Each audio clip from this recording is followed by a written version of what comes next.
Dans cette vidéo, on va parler de la jalousie dans la Bible. C'est un thème qui est important et je vais vous expliquer comment le traiter. Alors tout d'abord, ce qu'il faut savoir, c'est que la jalousie n'est pas forcément un péché puisque c'est un attribut de Dieu. Écoutez ce qui est écrit dans la parole de Dieu. Car moi, l'Éternel ton Dieu, je suis un Dieu jaloux.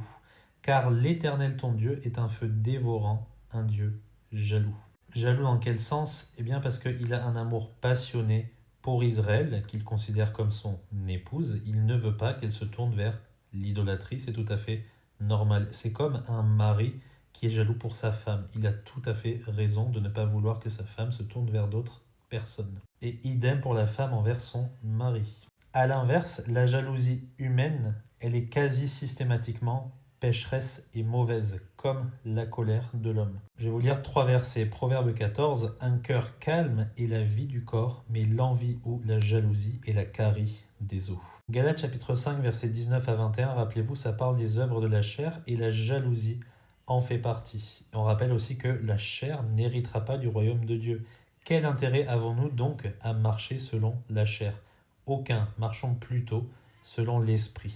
Marchons selon l'homme nouveau qui ira au paradis, quoi qu'il arrive. Jacques chapitre 3, car là où il y a de la jalousie et un esprit de rivalité, ça va très souvent ensemble, il y a du désordre et toutes sortes de mauvaises actions. 3 exemples bibliques de mauvaises actions. Caïn, il a tué son frère à cause de sa jalousie. Aussi, les frères de Joseph, rappelez-vous, l'ont vendu en esclavage à cause de leur jalousie envers lui. Et enfin, le roi Saül qui a persécuté David qui était innocent simplement parce qu'il était jaloux de lui.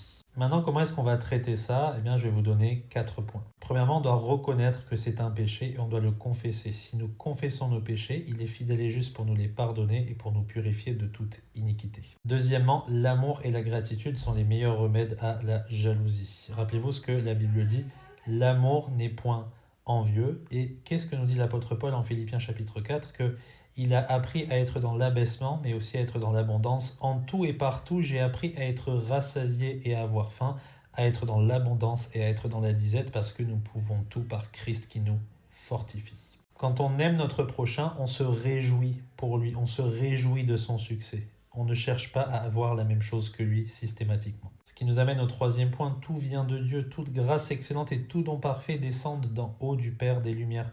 Ce que nous devons faire, c'est chercher d'abord le royaume de Dieu et sa justice. Et ce que Dieu donne aux autres, eh bien tant mieux pour eux. Ils reçoivent selon leur sagesse, nous recevons aussi selon notre sagesse. Et enfin, prions pour que Dieu nous donne un cœur sincère et rempli d'amour pour les autres. Crée en moi un cœur pur, renouvelle en moi un esprit bien disposé. J'espère que c'est clair.